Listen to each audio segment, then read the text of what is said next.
Welcome to the J. Scott Outdoors podcast. Today is going to be a fun episode with my friend Trail Kreitzer of GoHunt.com. Trail is the research manager and gear expert at the Go Hunt Gear Shop. Trail, how you doing? Good, Jay. How are you? You know, I'm doing fine. I was just at the Western Hunting Expo, and I got to see you briefly, and I picked up some kind of nasty something and had a little trip to the doctor this morning. I've been coughing like a seal, so hopefully we can get through this podcast without too much interruption. It was good to see you at the expo. It seemed like the traffic at the expo was great. Lots of people. It's always a great show.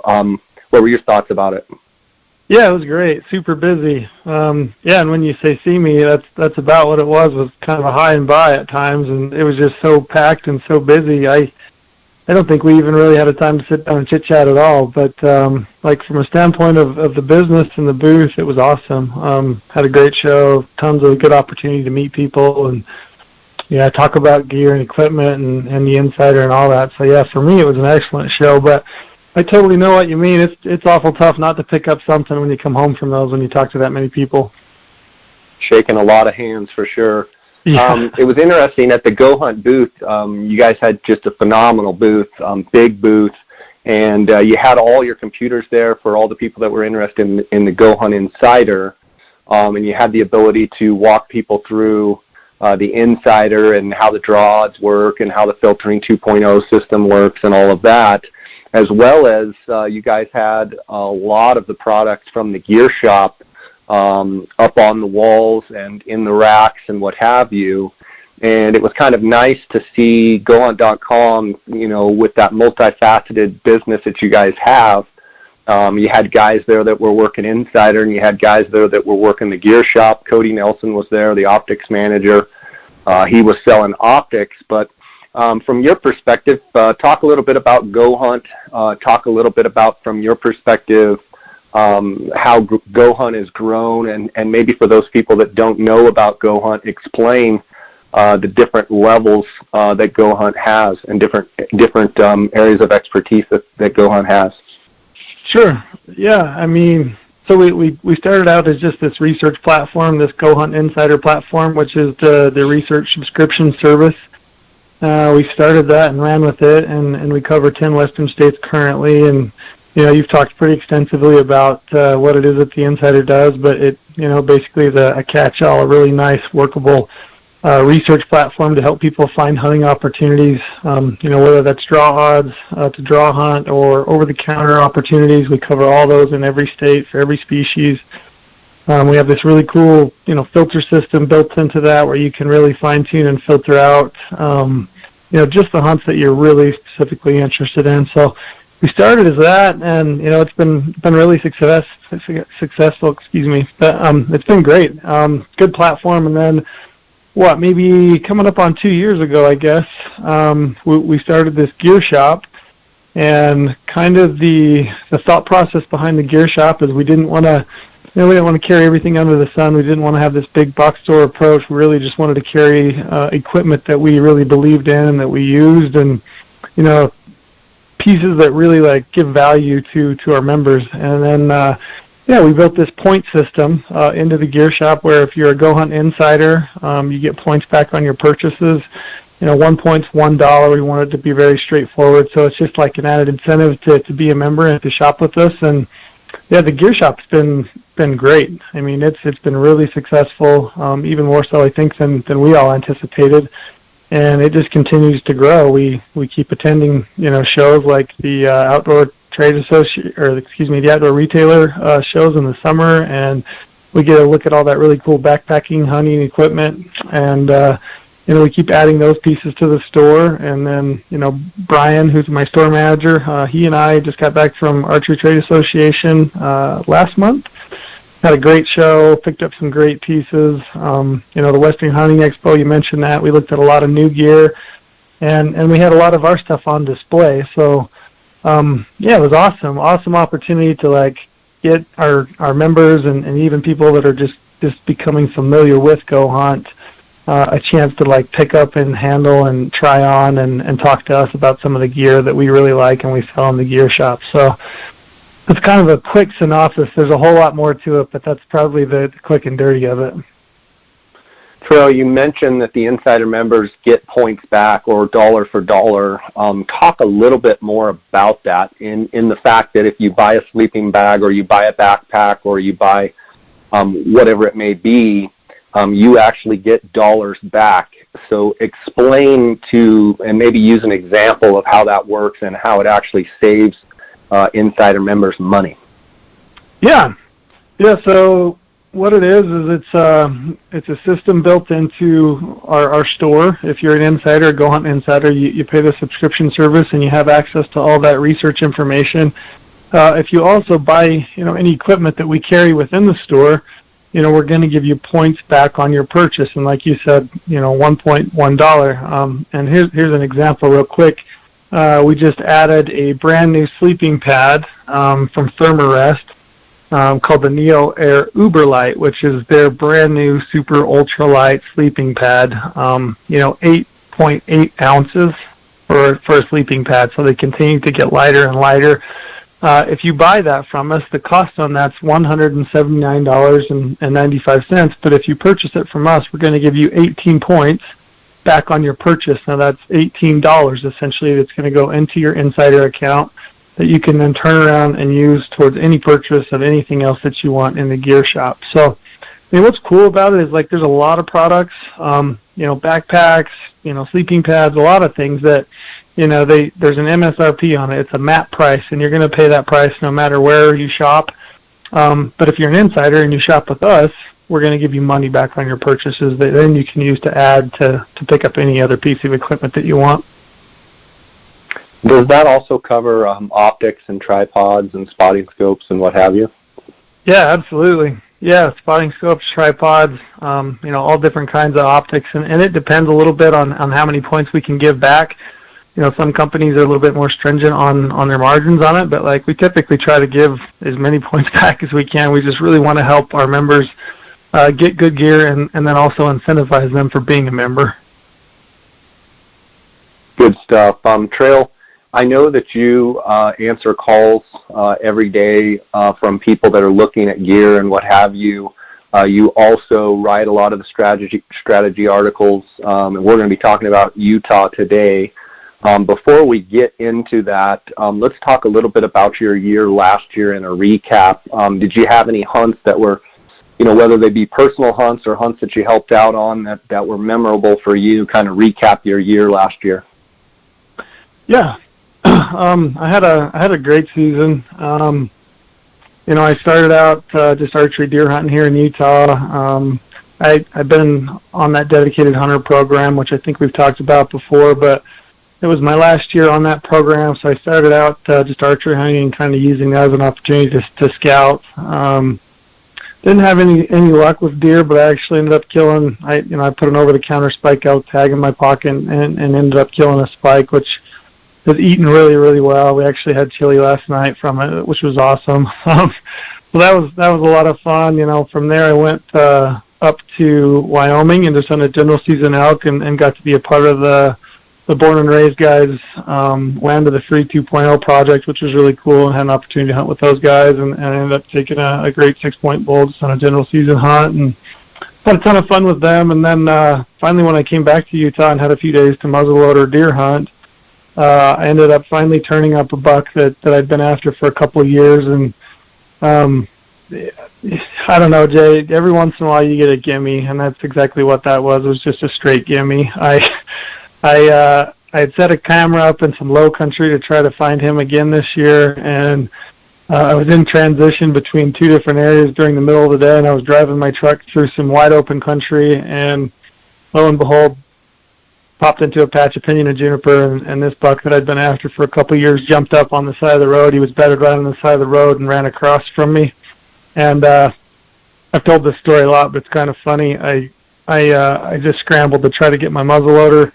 I didn't have a cap, obviously, but I honked the horn with my elbow trying to get the gun, and just made a complete mess of it, and finally jumped out of the truck. And I thought, I just want to get a chance to look at this buck, so I took off running through the pinyon and juniper just to see if I could finally maybe get a glimpse out of him at least as he was going away. And as luck would have it, for whatever reason, he held up and just stood there. And I came around a big tree, and he was standing there at 18 yards, and I dropped him. So that was pretty dang cool. And he ended up being a great buck, just over 180. So that was a lot of fun. And then probably really the highlight for my year, to be honest, is I got the opportunity to take my boy, who's 13 this year, on a couple of his first hunts.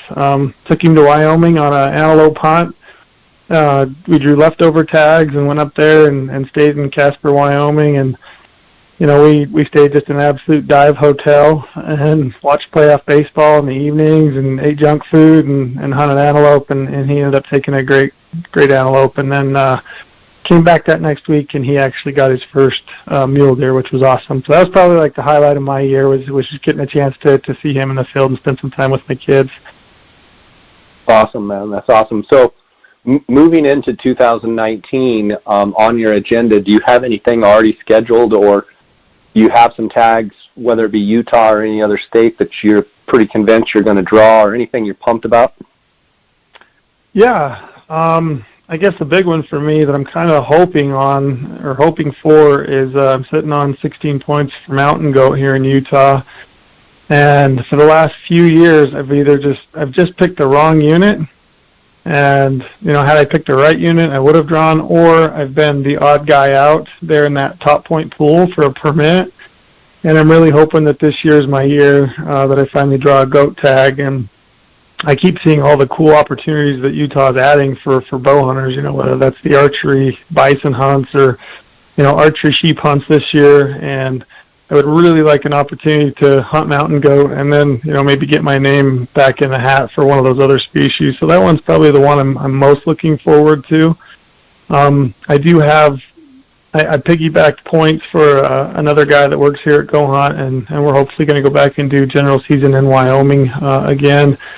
And then, I've got a few other plans in the works, maybe an over-the-counter hunt in Idaho for elk, or maybe some Coues deer stuff down there in Arizona. But those two are probably the two big ones for me. Awesome. As we move forward here, we're going to be talking about Utah, and the deadline, I believe, is 11 o'clock on March 7th. That's the application deadline. For those people listening that maybe don't already apply, this podcast is going to be both elementary and go to a level of, digging into the nitty-gritty. But from a broader perspective, talk a little bit about Utah, how they perform their draw, and how it all works, and then we'll kind of dive into some of the specifics for elk and deer and some of the other stuff. Sure. Yeah, so you're spot on. The deadline is March 7th. That's rapidly approaching, coming right up on us. You do have a slight extension to, if you just want to buy points, and they'll give you to March 21st if you just want to simply buy bonus points or preference point for general season deer. But yeah, it's coming right up. Kind of the key points, I guess I would say, is that you do have to buy a hunting license if you want to apply in Utah. The cost of the hunting license is, quite a bit cheaper than some of the other states. $65 for a non-resident. $38 for a combination for a resident, and just $34 for a hunting license for a resident. So it's not too expensive. And then above and beyond that, $10 per species that you apply for. Non-residents can apply for every species that they want to, including desert and Rocky Mountain bighorn sheep. They can apply for bison, moose, goat, general season deer, limited entry deer, elk, antelope, the whole lot. And they can build points for those if they want to. And like I said, it's just $10 per application that they choose. But residents, they kind of have to pick and choose. They can only apply for one limited entry hunt.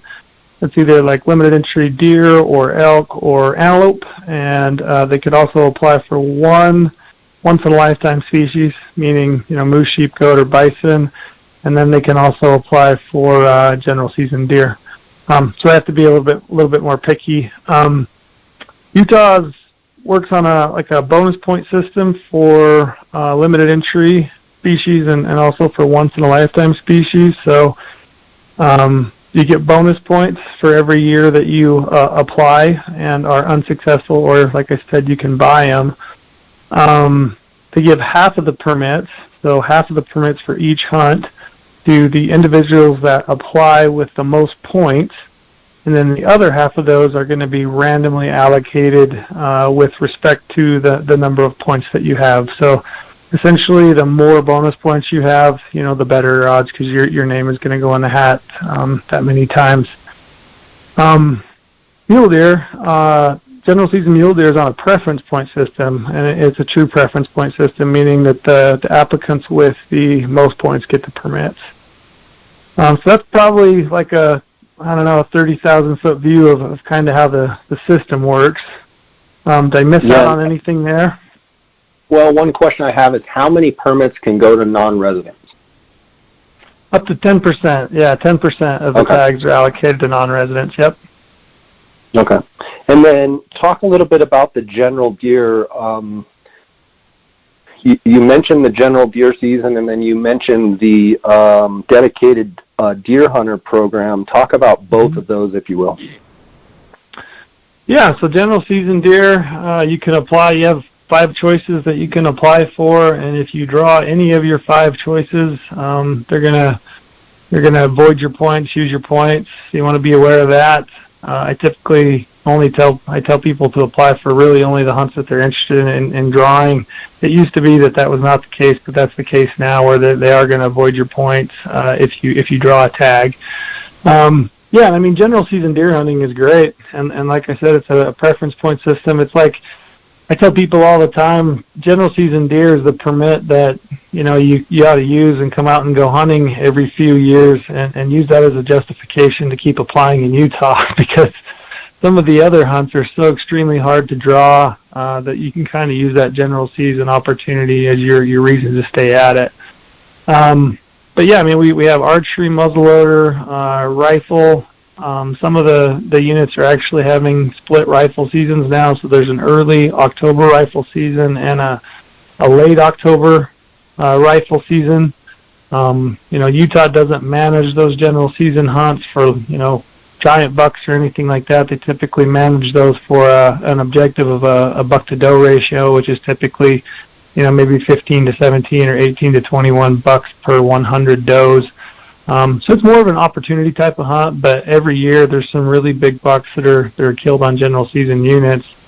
And then you mentioned the dedicated hunter program. That's kind of a cool program that gives people the opportunity to hunt all 3 or 4 potentially hunts. So the archery, the muzzleloader, and the rifle hunt.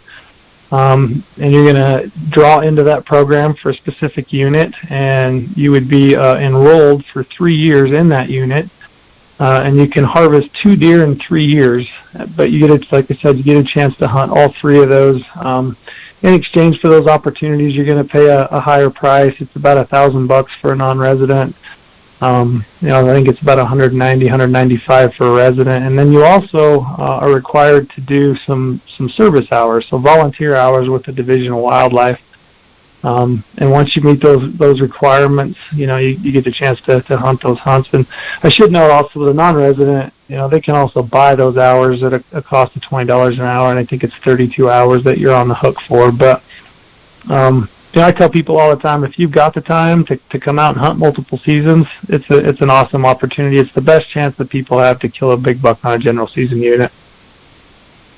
And just to be clear, the general season hunts, archery, muzzleloader, and rifle, if you have a general season permit, does that mean you can hunt all 3 seasons, or is that just the dedicated hunter deer program? That's just the dedicated hunter deer program. Yeah, if you, just for a general season tag, you actually have to apply for the specific, season or weapon. If you're a youth and you draw an any weapon tag, which is the rifle tag, you can hunt the archery and the muzzleloader. But everybody else, adults, if you apply for a general season archery gear tag on the Beaver, that's your season, and that's it. You mentioned the Division of Wildlife. I know the answer to this, but talk a little bit about your background. You actually used to work for the Department of Resources, I believe, or Fish and Game with Utah. Talk a little bit about working for them and what you did.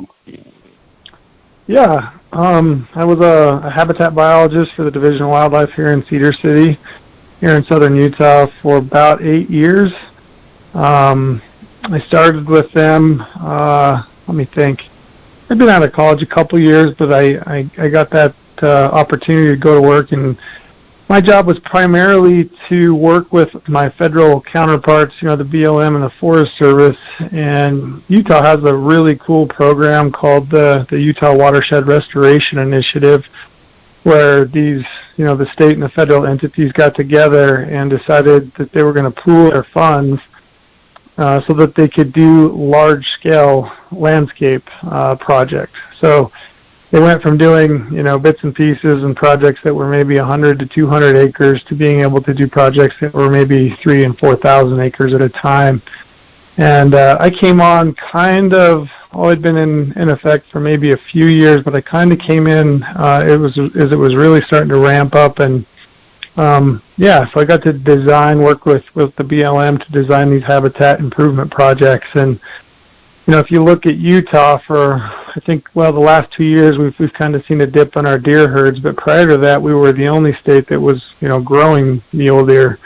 And a lot of the habitat work that I was doing when I worked there was primarily targeted at sagebrush steppe restoration. So we were looking at, revitalizing those winter ranges for mule deer. And, in effect, we're helping a lot of species, elk included, and pronghorn too. But that's where my background is, and I loved that job. I loved the opportunity I had to work on the landscape, but ultimately I also really love to hunt, and that's kind of what it boiled down to. Is this gave me the opportunity to be a little bit more involved in the hunting industry, and then also have to work on Chris and Lorenzo pretty hard, but they do give me some pretty good opportunities to hunt in the fall. That's good stuff. Talk about in Utah, if you have drawn a tag and for whatever reason you can't use it. I know Arizona has the point guard program, but I believe in Utah you can also give a tag back and keep your points, I believe. Yeah, you can. If you draw a tag and you decide that you can't use it, or, there's a lot of guys that will draw a tag and they waited a lot of years if they spend those early summer months scouting, and they haven't turned up maybe something that's going to meet their expectations. You can actually turn that tag back in and get refunded your money and get your points back. So as long as you turn it into 30 days prior to your season starting, you can actually get both. If you wait till like that 24-hour mark, then they will actually just get your points back and you'll eat the cost of the permit. But yeah, that's a cool opportunity that Utah provides you. And then, just so that tag doesn't get wasted, they have an alternate list. So they'll go down through the list of individuals that were next in line for that permit, and they'll call those individuals and say, hey, we just had somebody turn a tag back in. Do you want to go hunting? So that happens all the time too. Trill, I want to dive into Utah elk, but before we do that, I want to thank the sponsors of this podcast. I want to thank GoHunt.com Insider. You heard Trill talking about the Insider. You heard him talking about the draw odds. The Filtering 2.0 system. They are the most accurate draw odds on the market today. They also, being an insider member, like Trail was talking about, you have the ability to get those points when you buy a product, and on your next purchase, he talked about $179 air mattress, getting 18 points back. So for your next purchase, you would actually save $18. It's a really great program with the Insider. If you guys use the GoHunt.com/JScott promo code. If you go to that URL, GoHunt.com/JScott, you're actually going to get a $50 GoHunt Gear Shop gift card. I also want to thank GoHunt as well. They sponsor the optics department, sponsors my podcast, and Cody Nelson, who's been a friend of mine for 20 plus years, has been in the industry selling optics for a long time. He is the optics manager at GoHunt.com. And Cody, since he's been with GoHunt, has been doing a great job of taking care of the J. Scott Outdoors podcast listeners. There's really not a day that goes by without someone sending me a direct message or a text or an email saying, Cody went above and beyond to take care of their needs, talk to them after hours, talk to them on the weekend, followed up with calls. He's just very good at customer service. The GoHunt Gear Shop, the optics department, is the sponsor of this podcast. And If you give Cody a call at 702-847-8747 and go to extension 2, that rings directly to him, or you can email him at optics@gohunt.com. I want to thank GoHunt for their sponsorship. I also want to thank KUIU, that's KUIU.com, KUIU Ultralight Hunting. That is the backcountry gear that I wear on all of my hunts. I also want to thank phonescope.com. Use the JScott19 promo code. You're going to get a 10% discount. CanyonCoolers.com, based right out of Flagstaff, Arizona. If you use the JScott19 promo code, you're going to get a 10% discount. And then OnXMaps.com, you're actually going to get a 20% discount if you use the JScott19 promo code if you go to OnXMaps.com. Trail, with all, after that long spiel, I want to dive into Utah elk. And in general, Utah elk 10 years ago was probably the best, elk state, even better than Arizona, arguably. Talk a little bit about the presence of elk in Utah and where they are at in their cycle. And I might add, Utah is your home state. So talk a little bit about having the work at the Department of Wildlife and what have you. You have a pretty good inside feel on it. I think their age class, maturity level of bulls has kind of come down in overall trophy quality, but talk a little bit about the state that it's in. Yeah, and I would agree. I think, you're from Arizona, and you kind of, I think you would probably agree. I think we've kind of followed suit, and it seems like the quality overall has trickled down a bit in the last 10 years. It definitely isn't what it was in, maybe 2007, 8, 9, somewhere in that time frame. And I think it's just cyclical. That's how these things go. And, the way the state manages elk herds and opportunities in Utah is always going to kind of be that way. But and I can touch on that, but kind of how they manage our limited entry opportunities is by an age class. So they give each unit an age class objective, and in Utah, those are going to be like 4.5 to 5, 5.5 to 6, 6.5 to 7, and 7.5 to 8 years old. So they want to kind of manage the harvest within those units to meet the age class objective, and then they average those over a 3-year period, and then they kind of adjust their permits one way or the other depending on where those age classes come in. And they always ask people, if you harvest a bull to send in a tooth, and that's how they actually end up getting that data. So I think it's kind of cyclical. You'll have periods where maybe it's going to be down, and like I said, it takes that 3-year average for maybe that to tip below the point where you're going to see a reduction in tags, which ultimately is going to increase that age class objective and the quality overall. But as far as, opportunity, it's still tough to draw a tag. There's still some big bulls up there. There are pockets of, units that are on the uptick for sure.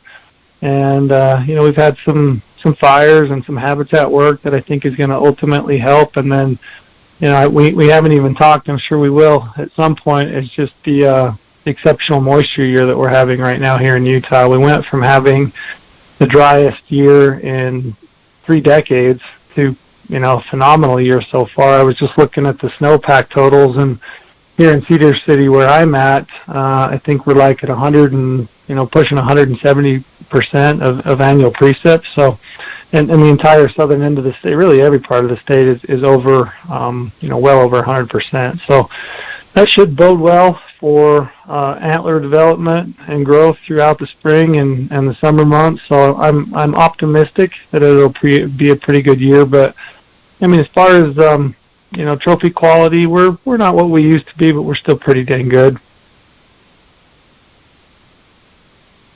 Yeah, for sure. When you talk about 170% of normal, is there any fear at all for winter kill, or does Utah typically there's plenty of room for those animals to get to lower elevations and not typically see a lot of winter kill in the elk?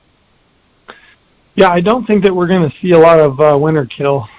We've got a lot of good winter range, and we haven't had these long, prolonged cold snaps where you would see really hard crusted snows where the animals are really pawing to get the vegetation.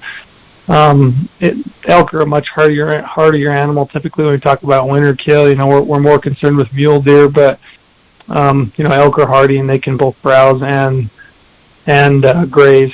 In the winter months, so they may hit some of that mahogany and some of that brush that's above the snow line. But yeah, we haven't had those real long, prolonged cold snaps. So I actually think it's going to be pretty dang good. Like I said, I'm really optimistic that the growth this spring is going to be excellent, and then provided we get added moisture through March and April and maybe some spring rain, I think it could be exceptional this year.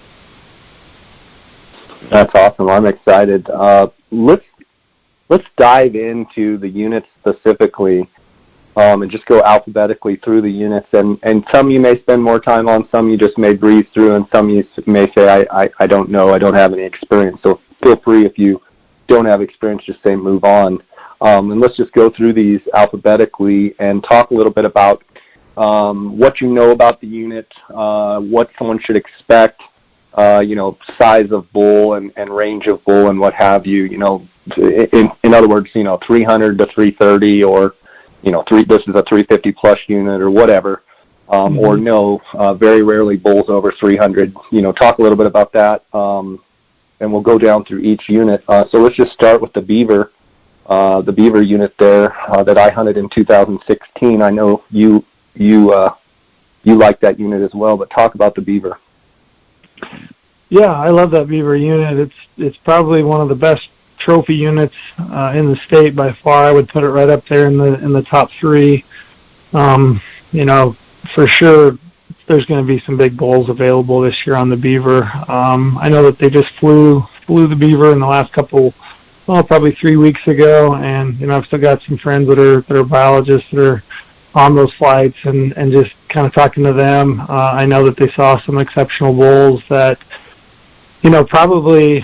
probably would have been, that much better last year, provided that they had some vegetation and growth. But, I think this year, with a good moisture year and them coming back and being 1 year older and more mature, I'm very optimistic that the Beaver is going to have a great year for trophy bulls. We have it listed, I think, at 380. That's definitely at the top end. I do think that there will be some 380 class bulls available this year on the Beaver. I would say most people are probably going to be looking, most of your bulls are going to be in that 320 to up to 350 range. The herd bulls are definitely going to be big. But yeah, I absolutely love that unit. There's a big fire that burned, the Twitchell fire that burned there on the north end, and there's some phenomenal regrowth, and man, the winter range looks excellent. They've done tons of habitat work on that unit. It's got rough country and some hidey holes that can hide a bull, and I'm sure that you know that. But yeah, I love that unit, and I think it's going to be a good year up there for sure. Okay, Book Cliffs, Bitter Creek South. Yeah, the Book Cliffs has kind of been, just static, I would say. It's been quite a while since I've seen a real big bull come off the Book Cliffs. I still think the trophy potential's, probably in that 340 range. Maybe something a little bit bigger on a good year. There's plenty of elk up there, and ultimately it's just really cool country. There's a good population of elk, but you've got these big, plateau, sagebrush and pinyon and juniper type terrain, and then you've got these deep canyons, and it's just some really, really cool country. I don't know that you probably kill a bull of a lifetime up there. You could, but probably not. But ultimately, it'd just be a fun hunt, and good access. You're going to see a lot of elk and have the opportunity to harvest a nice bull, probably just not a giant. What about the Book Cliffs, Little Creek Roadless? Yeah, that one I really like.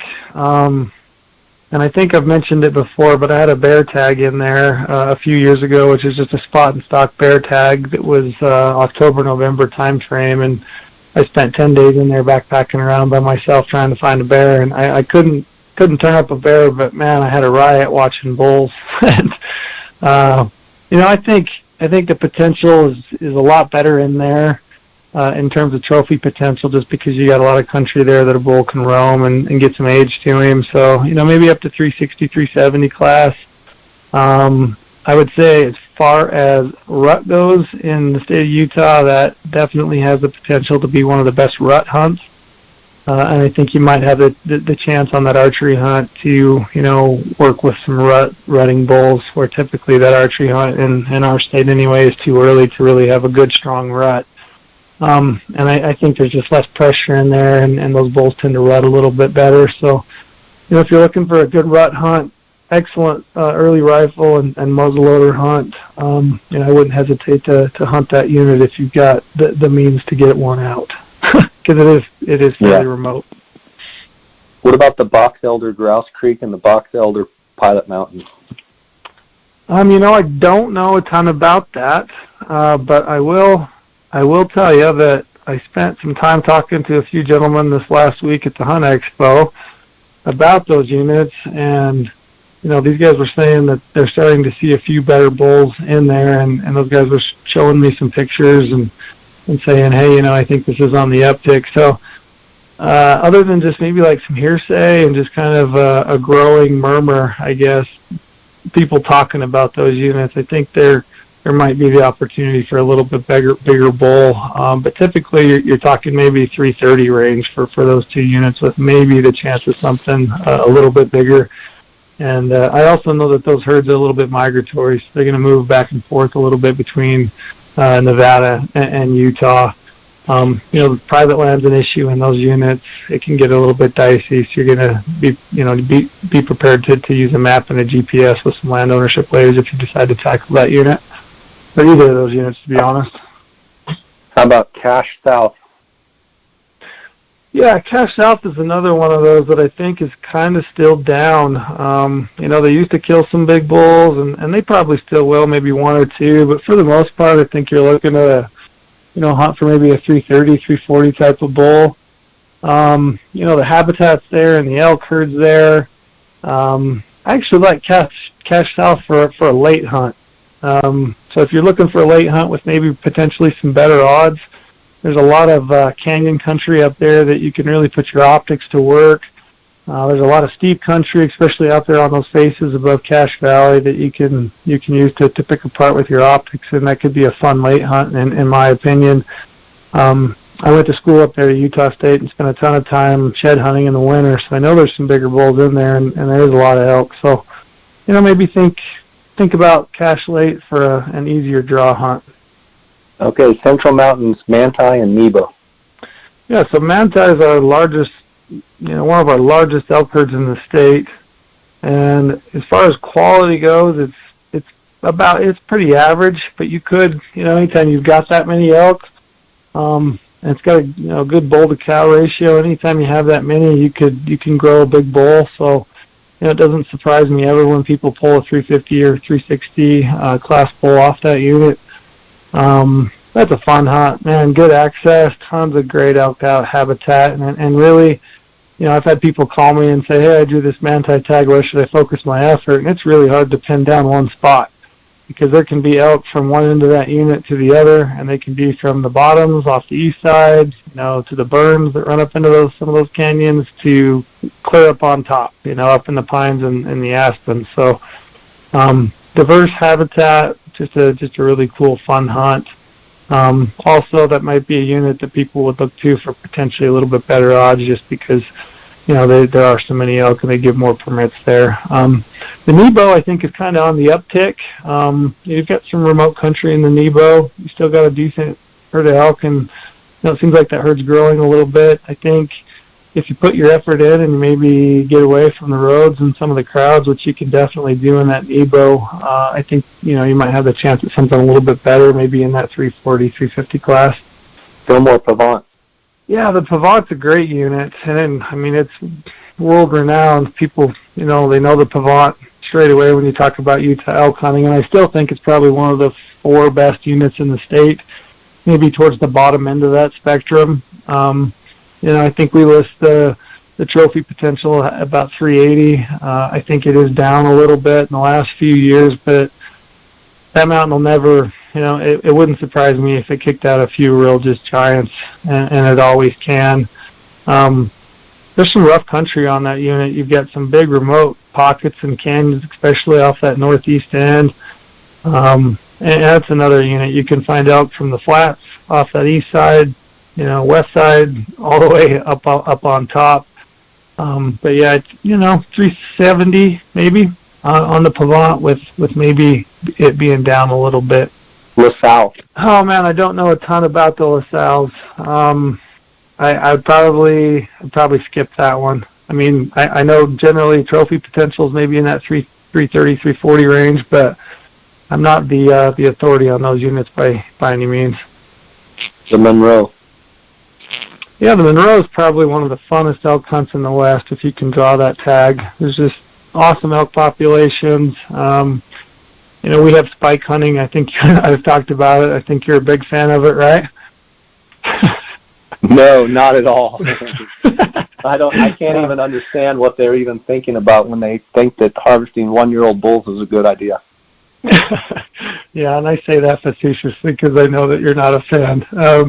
But they turned off the spike hunt. They quit spike hunting that unit several years ago to try to recruit some more bulls into that population, and that was one of the big changes in the elk hunts this year. They're actually putting spike hunting back onto the Monroe, which is a little bit disappointing. They're going to kill a bunch of spikes up there like they did, the last times that they hunted that, just because that unit's so accessible. There's roads, roads or ATV trails over most of that unit, but always the opportunity for a big bull. That's another unit that I would note that if you're looking for an archery hunt where there's a potential for a really good rut, it seems like they rut really good on the Monroe. Bulls are real visible. It's a great unit to glass. If I had to put like a fun stamp on a hunt, that's probably it. I mean, it has to be one of the most fun elk hunts in the state up there on the Monroe. The next unit, I'm sure, is one that you hope that I just skip and accidentally miss, but Mount Dutton. Yeah, I've never heard of it. So, no. Yeah, I love that unit, and you probably picked up on it earlier in the conversation when I said there's some units or pockets in the state that are definitely on the uptick, and that's one of them. They increased the age class objective on that unit, and they decreased the number of permits over about the last 3 or 4 years. And as much as I hate to say it, and let the word get out, but it's definitely on the uptick in terms of trophy quality, and it's coming back, and I think they're definitely going to kill some big bulls. I would say, as far as hunts go, it's a tough archery hunt. It's a great late hunt, and it's a really good, early rifle and muzzleloader hunt, obviously. Seems like the muzzleloader hunt up there on that unit is always good. Seems like there's always almost a stronger rut on the muzzleloader hunt than the rifle hunt, to be honest. But yeah, it's one of the roughest units in Utah, isn't it? Absolutely. Yeah, it's rough, and there's some big country. Huge fire back in the early 2000s that burned, 80,000 acres of that unit. It's really open terrain, and there's days that you sit up there in those big canyons off the east side, and you look across, and you see 20 bulls or whatever, and you think, man, they're just right there, but in reality they're a day's hike away to get over to them, and so it can be challenging to hunt because it is rough and physically demanding. But absolutely, it's a great unit, and one that I would say is on the upswing. 9 Mile Anthro. Yeah, the 9 Mile Anthro. I don't know a ton about it, to be honest. Maybe 330, 340 potential. I'd say it's a decent early hunt. Muzzleloader, early rifle, archery. I think if you're going to kill a big bull, at least in a lot of people that I've talked to, it seems like some of the bigger bulls come off of that late hunt. And it's interesting because it sounds like some of those bigger bulls are coming off that real low country as they move out through those desert flats and pinyon juniper stuff. So that might be something to think about if you're looking for maybe an easier to draw hunt with a potential for a slightly bigger bull. Maybe think about that late rifle hunt in that unit. North Slope 3 Corners. Man, I'm just going to skip over. I don't know a ton about that, Jay. Okay. Penguich Lake? Yeah, the Penguich Lake is interesting. 80,000 acre fire here a couple of years ago. And then now we're having, like I said, a great moisture year. Anytime that you've got that many acres that burned and you have good feed popping back up with moisture, it's bound to generate some big bulls. A lot of elk. I would not be surprised at all if you start to see some movement from other units like the Beaver or the Dutton, some of those surrounding areas that start to pick up on that feed and start moving over there, at least, late season looking for good feed and probably even early season, to be honest. So the Penguich Lake is another unit that I would say is going to be on the uptick, and they also did change that age class objective on that unit a few years ago along with the Dutton. So it's not going to shock me one bit if you start to see some big bulls coming off the Penguich Lake. I would say maybe 350, 360 potential, and like I said, it's not going to shock me if they kill some bigger stuff in that 370, 380 range. Paunsaugunt. Yeah, the Paunsaugunt's tough. Just not that many elk overall, scattered from the very top to clear out through the Scoot-and-Pop bench and even some of the low country. Not a bunch of elk and not great trophy potential. It's been a few years since I've seen a big bull get harvested on the Paunsaugunt. Every now and then one will pop up, but I would say, trophy potential maybe in that 315 to 320 range. Maybe up to 330, but if you draw that tag, just go into it with reasonable expectations that it's going to be a tough hunt. It's going to be hot probably, and there's probably not going to be that many elk. Plateau Boulder. Yeah, the Boulder, another of the best, I would say, arguably one of the top, one or two units. Just a great elk herd. The nature of that unit is always going to hide some bulls. It's, plateau country up on top, and then you've got some rugged canyons that pile off both the west and the east sides that are pretty heavily timbered. If there's a unit that was next to the Penguich Lake that is probably primed and ready for some sort of fire at some point in the future, I'd say it's probably the Boulder. But it wouldn't shock me at all if they get one rolling here in the next few years. But it's always going to hide some big bulls, and a bull can get some age class to them, and they also manage that for that highest age class objective. I would say it's going to be a great hunt up there on the Boulder this year, and it's not going to shock me if they kill some 400-inch bulls. I would say maybe in that 380 class would be more realistic for maybe somebody to actually see a bull. And then, plenty of bulls in that 330 to 350 class and range. I will say, I think I mentioned to you before, but my wife drew a tag there on the Boulder on her first year applying a couple of years ago, a late tag. And I would tell people, don't be afraid of that late tag. You have to work a little bit, and you'll have to be diligent and do some scouting, but there's some great bulls available on that late tag under with some easier odds. Fish Lake. Yeah, Fish Lake's real similar to the Manti, one of our largest elk herds. No real change, I would say, in the Fish Lake, Thousand Lake area. It's some of the most pristine and beautiful elk habitat. You want to hunt in an area that's just got that traditional aspen and pine and those rolling sagebrush meadows. The Fish Lake is that. I would say trophy potential maybe in that 330, 340 range, with the potential for maybe something 350 plus. Again, it's a little bit like the Manti. Anytime you have an elk herd that large and a good, decent bull to cow ratio, you're going to have a handful of bulls that get some age to them. And like I said, there'll always be a few 350 type bulls. San Juan. Yeah, so the San Juan is right there at the top of the heap too with the Boulder, and again it's kind of a product of habitat and age class objective and management for that herd. It's going to be good again this year. I would say potential for something in that 370, 380 range with always the chance for something bigger.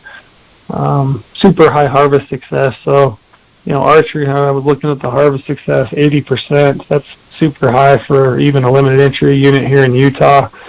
So you could have just an awesome archery hunt up there. Great muzzleloader hunt, great early rifle.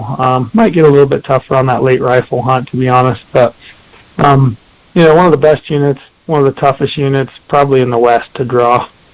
South Slope, Diamond Mountain. Yeah, that's another one up there in that corner. Maybe if I get to hunt mountain goat up there in that area this year, I'll get to know those two units a little bit better. Southwest Desert. Yeah, so the Southwest Desert's one of those that they manage for an older age class objective that just doesn't seem to be, meeting it in the last few years. It's been a number of years since I've seen a real big bull come off the Southwest Desert. Plenty of elk. From all the reports I've got, they continue to be over objective, but in terms of trophy quality, it just seems to be limping behind what it ought to be or what it has been in years past. I would say, maybe trophy potential in that 340 to 350 range. That's a unique unit for us. It's a lot more like some of those Nevada units. It's mostly desert-type terrain, sagebrush and pinyon and juniper, and then you've got these long stringers of mountains that kind of intersect those big sagebrush valleys. It can be super hot out there. It can be a dang tough early archery hunt unless you can find some little hidden pocket of water and kind of use that to your advantage to either sit, water, or ambush-style hunt. Good hunt for early rifle and muzzleloader can be a pretty decent late rifle hunt if you cover a bunch of ground and do a lot of glassing. But, I would say keep your expectations maybe a little bit lower than what they have been in years past. Wasatch. Yeah, the Wasatch is another interesting one. They're chronically over objective on that unit. It's one of the largest elk herds in the state, along with the Fish Lake and the Manti. A lot of elk, and anytime you've got that many elk, you're going to have some big bulls in the population. The interesting thing is, it seems like late those elk really pull off into the private land and into the areas that aren't accessible for hunters.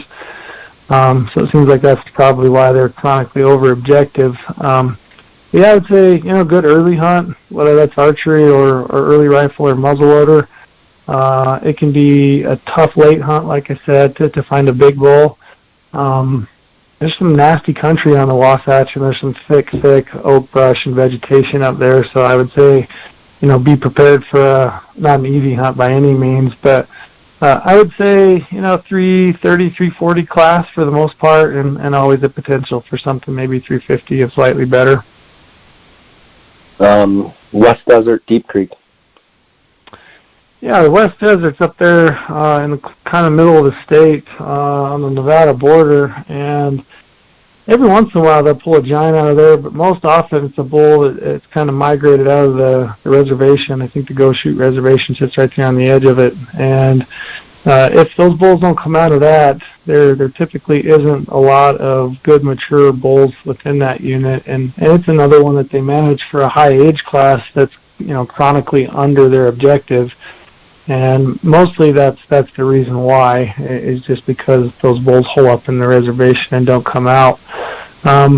It's remote, and it's clear out there in the middle of nowhere, and it's hot, and it's mostly desert terrain. I would say, potential for maybe something 350, probably smaller, to be honest. And, every 4 or 5 years, maybe a giant wanders out of the reservation and gets killed. But it's definitely not an easy hunt, and it's probably not a hunt that's going to meet the age class objective for that unit, which they've got it at 7.5 to 8. So expectations, right? Just have reasonable expectations. Yep. if you go that route. That covers right there the limited entry units. But I get questions a lot on the OTC elk units in Utah. Can you talk a little bit about the over-the-counter hunt? I know it's extremely difficult to harvest, but talk about it just so we cover it. Yeah, so we have a number of units that they're just, they call them any bull, that you can just buy a permit over the counter and go out and go hunting. Most of those units, they are managing to have a very low population of elk. Either they have depredation type issues, or maybe they want to focus on other species management for those units, so they want to reduce the number of total elk on that unit. So for the most part, they're dang tough. And I tell people all the time, if they call me up and say, I want to go on an over-the-counter elk hunt in Utah, what do you think? I say, really your better opportunity is to pick up a spike tag, because, you're going to see elk every day. You're going to see some big bulls, and then maybe have the opportunity to take a spike. But either that or go to a state like, either Idaho or Colorado, just because those opportunities are so much better. But of the units that you can hunt, there are a couple right there along the Wasatch that seem to be, okay, whether that's the Canis unit or the Uintas, which is kind of the go-to. There is a lot of elk in the Uintas, and they are over objective. Also, in saying that, though, that's, one of the most remote areas in Utah. So you're talking a wilderness backpack-style hunt or horseback. So, yeah, I would say those two. And then in my region down here in southern Utah, probably your best opportunity is the Zion.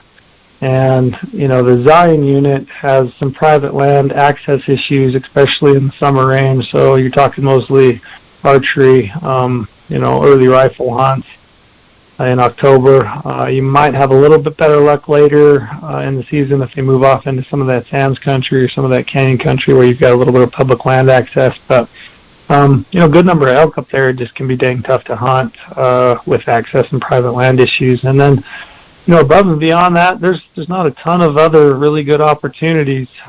There's very few elk on the Pine Valley, very few in the Henrys or the San Rafael North. They'll kill a few in that 9 Mile Range Creek range, and there are some good bulls in that country, but then you're also talking private land, public land issues in that, and you're going to have to get pretty creative and pretty motivated to get into some of that country if you want to hunt those for over-the-counter elk. Terrell, let's shift. Thanks for covering elk. Let's shift over to deer, and let's talk about the Henrys and the Paunsaugunt, and talk about both of those units. They're kind of the best of the best for Utah for deer. And then I want to talk about some of the other limited entry hunts that might be sleepers that you think maybe a late muzzleloader hunt or something that you might fill us in on. But talk about how the Henrys and the Paunsaugunt are doing.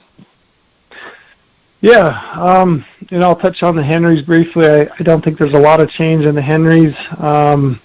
I think it should be a really good year on the Henrys, to be honest. They killed some good bucks last year. I think it was down a little bit, but I think it was down pretty much everywhere across the West in terms of trophy potential. We just didn't get the moisture for the feed. So I'd say it was down a smidgen, but overall I would expect a really good hunt again this year on the Henrys. You're always going to kill a handful of 200-inch bucks, and there's going to be several bucks in that 185 to 200-inch range for sure.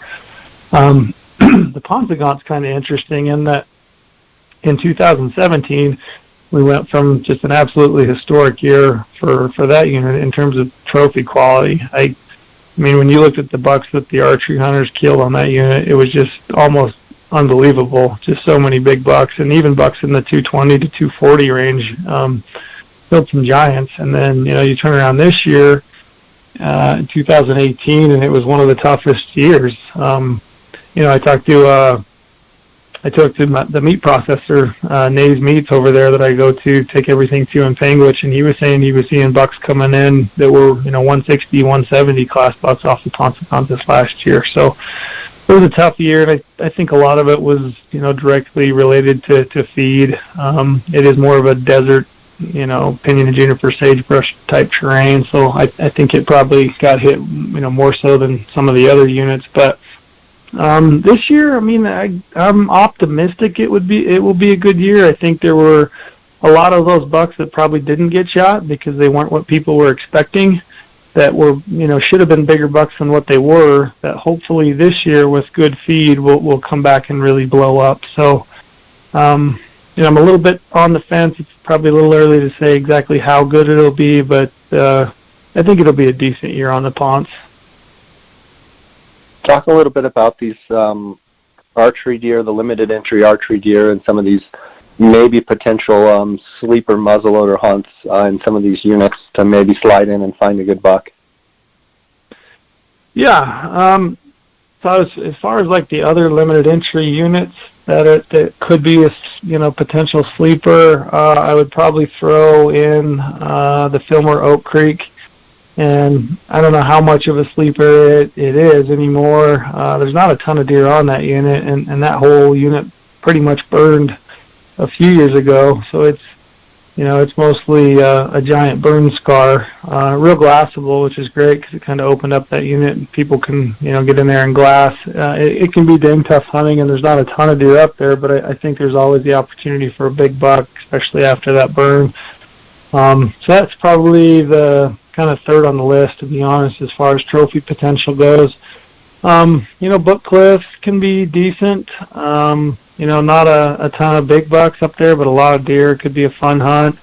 West Desert Vernon could throw out a giant deer every now and then, and that's another hunt. It's mostly rolling sagebrush and pinyon and juniper, but that could be a fun hunt, especially with a bow, I think. Probably not going to kill the buck of a lifetime, but that could, every once in a while, man, you just never know. Big buck pops up out there. The other one I'd probably throw in that group is being slightly better than average. Might be the San Juan Elk Ridge, and they do kill some nice bucks out of those units.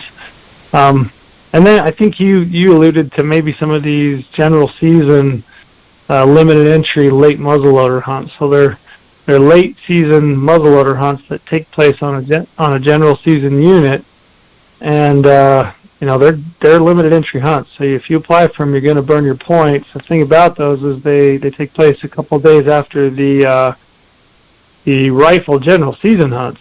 So you're hunting bucks that have been hunted all year, all the seasons, and right on the tail end of the rifle hunt. So keep that in mind. But I think there's a couple sleepers in there, I think, if you have a lot of time to scout, is what I would say. I still got you? That's good. That's good stuff there, Sorry. Trail. I was having a coughing attack. No worries. We've covered elk and we've covered deer. Obviously, you've got a whole other spectrum of animals. Talk a little bit about the beauty of Utah. I was a little frustrated with Arizona's draw that we just got finished with. You enter for elk, and then you got to go back in and enter for antelope. And I like how Utah, you can basically just check down the list. It's a real easy, user-friendly application. And if you're going to buy the license for $10, you might as well apply for everything, wouldn't you think? Yeah. When people call me in and they're like, "Oh, I want to apply in Utah, but I don't think I really want to go on a hunt. Maybe I'm just going to buy a point."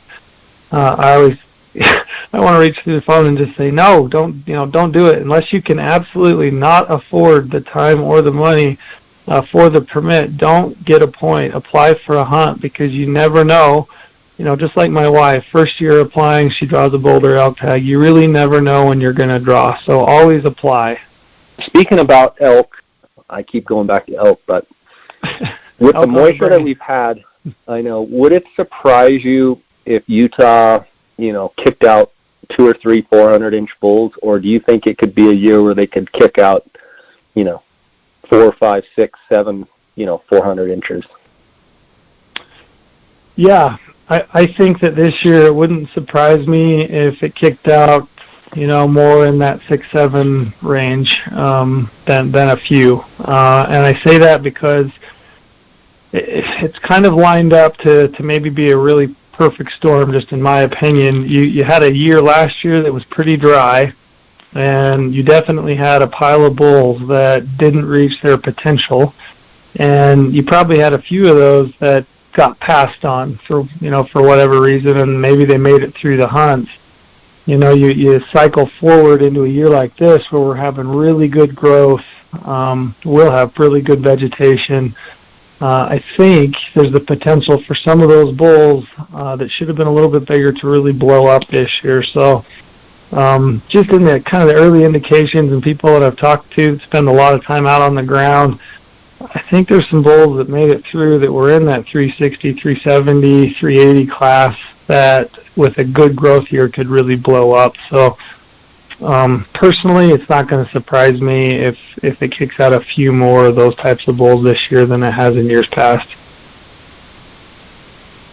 Sounds good. Well, Trail, I really appreciate you coming on and talking with us about Utah. I want to give you a chance, if there's anything that I missed, say on the Go Hunt Insider or the Go Hunt Gear Shop that you can, promote, please do so, or any final concluding thoughts. And it's always great having you on the podcast. Yeah, no, I totally appreciate you having me on. It's a great opportunity for me to get to catch up with you and really talk about, Go Hunt and the Insider. I think if I had to close out with anything, it would just be that we're so appreciative of our insiders. Wholeheartedly, we value your membership. If you ever have questions or comments or concerns or feedback, don't hesitate to shoot us an email or reach out to me via, telephone. I am super busy. I get a lot of calls and a lot of emails, but I get back to all of them. It may take me a couple days, but I try to return every single email or phone call that I get. And ultimately, I get a ton of satisfaction. That was one of the best things about that Hunt Expo, is I had the opportunity to have, guys come up into the booth and say, hey, remember me? You gave me some ideas on a cache late elk hunt. And, have the guy whip out his phone and show me some pictures of the bulls he harvested. And, I get personally a ton of satisfaction of having been able to be, even a little bit helpful. So, don't hesitate to reach out to me if you got questions. And, ultimately, we really appreciate our partnership with you, Jay, and all that you do for us. So that's probably the only things I would say to close out. Awesome, buddy. Well, it was great seeing you, even though it was short at the expo, and I always like following your stuff. It's you're a hardcore dude, and you like to go at it hard, but on top of that, you're a really good guy. You don't have a huge ego, and it's so welcomed sometimes in this day and age, where someone that really gets it done, that doesn't have a huge ego, it's refreshing. So I want to thank you for spending time with us, and hope you the best. Wish you the best in the draws coming up, and you never know, maybe you'll draw some tags. Yeah, I hope so, and I appreciate you saying that. Give Hunter Meekum a hard time for me if you would. I always do. Do. It's fun. He's a great kid, and I'm honored and blessed to be able to work side by side with him out there at the ranch. And his family is a great Utah legacy family, and I've learned a lot from him. So it's pretty neat. So I will give him a hard time. That's standard protocol for me. So all right, buddy. God bless you. Take care. Okay. Thanks, Jay. Have a good day. And I'm going to link up in the show notes how you can reach out to Trail, whether it be Instagram or through Go Hunt. So thanks a lot.